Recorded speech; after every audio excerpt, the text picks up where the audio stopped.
90 के दशक में बड़ा होना बहुत ही खास अनुभव था। जहां एक तरफ मोबाइल फोन का आगमन हो रहा था, वहीं दूसरी ओर कहीं सरे कीड़ा का अंत हो रहा था। मेरे दादाजी मुझे रोज 25 पैसे का सिक्का दिया करते थे।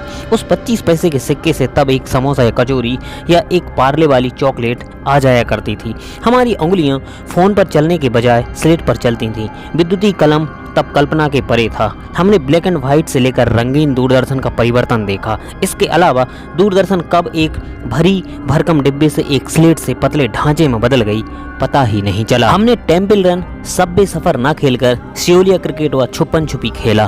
तब सचिन तेंदुलकर शारजाह में शेनवार की गेंदों को मैदान के पार पहुंचा रहा था। तब हम उसे रेडियो पर सुन रहे थे, क्योंकि हॉटस्टार अस्तित्व में नहीं था। हमने वीडियो गेम के सारे अवतार देखे, एक छोटे से डब्बे में 4 बटन वाले से लेकर सोनी का PSP।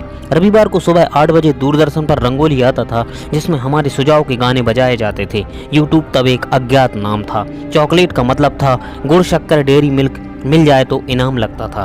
रात को तारे दिखते थे। आजकल की कौतूहल भरी जीवन से बहुत अलग, बहुत परे वो वक्त बहुत खास था। 90 का दशक भारत के इतिहास में एक महत्वपूर्ण मोड़ था। आज के भारत में जो कुछ भी दिखता है, उसकी उत्पत्ति काफी हद तक 90 के दशक में हुई। एक युवा 16 वर्षीय लड़के ने भारत को क्रिकेट खेलने के तरीके को बदलना शुरू कर दिया था। उसने दुनिया को दिखाया कि क्रिकेट मैच सिर्फ खेले जाने के लिए नहीं बल्कि जीतने के लिए है। उसने कई ऐसी अविस्मरणीय पारियां खेली जहां भारत हार की स्थिति से आया और मैच विजेता के रूप में उभरा। विशेष उल्लेख शारजाह में ऑस्ट्रेलिया के खिलाफ। सचिन तेंदुलकर नामक इस बालक ने भारतीय बल्लेबाजों को आक्रामकता की अवधारणा से परिचित कराया।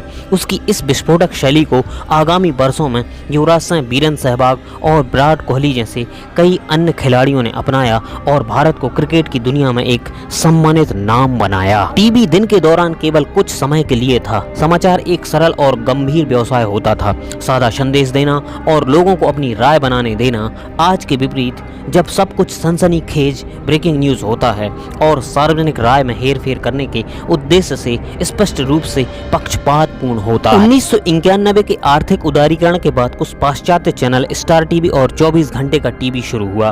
भारतीय समाज ने MTV और बेबाज आदि के संपर्क में पश्चिमी दुनिया में अंतर्दृष्टि प्राप्त करना शुरू कर दिया। 90 के दशक में एक बड़ा विवाद खड़ा हुआ जब करिश्मा कपूर के एक हिंदी फिल्म गीत में सेक्सी शब्द आया। इसके बाद एक और गोविंदा का गीत था जहां उन्होंने अपने कपड़ों को सेक्सी कहा। आज की पीढ़ी अधिक स्वतंत्र है और पश्चिमी संस्कृति के संपर्क में है। ऐसे शब्दों का प्रयोग कोई बड़ी बात नहीं है, लेकिन उस समय केवल सेक्सी शब्द ने बड़े पैमाने पर सामाजिक हंगामा खड़ा किया और कई लोगों ने इसे महान भारतीय संस्कृति के पतन की शुरुआत माना। घरों में फोन बहुत आम नहीं थे और अधिकांश लोग फोन कॉल करने के लिए एक PCO पब्लिक कॉल ऑफिस का इस्तेमाल करते थे। आज की पीढ़ी में हर किसी के पास सेल फोन है और किसी से बात करने के लिए पहले सोचना नहीं पड़ता, बस झट से फोन घुमाया और हो गई बात। किंतु आज से सिर्फ 20 साल पहले तक लोगों को फोन करने के लिए देर रात तक इंतजार करना पड़ता था और बाहर जाके PCO से फोन करना पड़ता था। बिजली कटौती बहुत आम थी। गर्मी के दौरान कई बार बड़े शहरों में भी बिजली नहीं होती थी, लेकिन हम मोमबत्ती की रोशनी में अध्ययन करते थे, क्योंकि अच्छी शिक्षा ही एक बेहतर जीवन के लिए एकमात्र रास्ता था। आज कई बड़े शहरों में बिजली लगभग निर्बाध है। 2017 में तो इतिहास में पहली बार भारत बिजली अधिशेष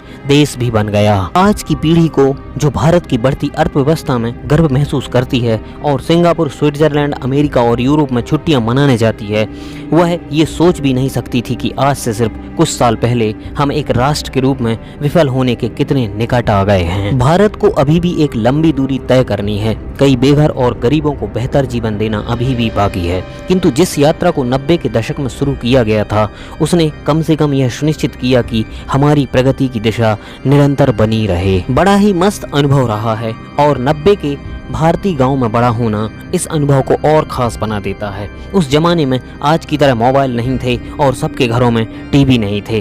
किसी एक के घर टीवी होता था, सारा गांव उस पर बैठकर रामायण शक्तिमान देखता था। इसका अपना एक अलग ही मजा था। आज तो टीवी देखने का भी मन नहीं करता, क्योंकि आज दूरदर्शन कोई नहीं देखता। लोग बस यूट्यूब पर वीडियो देख लेते हैं, लाइक कर देते हैं और डिसलाइक कर देते हैं और भूल के सो जाते हैं। तो दोस्तों, 90 का दशक कुछ ऐसा था। आपके भी 90 के दशक के अनुभव कैसे रहे हैं, कमेंट बॉक्स में कमेंट कर जरूर बताएं। ऐसे ही अमेजिंग वीडियो देखने के लिए हमारे चैनल को सब्सक्राइब करें, लाइक करें और ज़्यादा से ज़्यादा शेयर करें।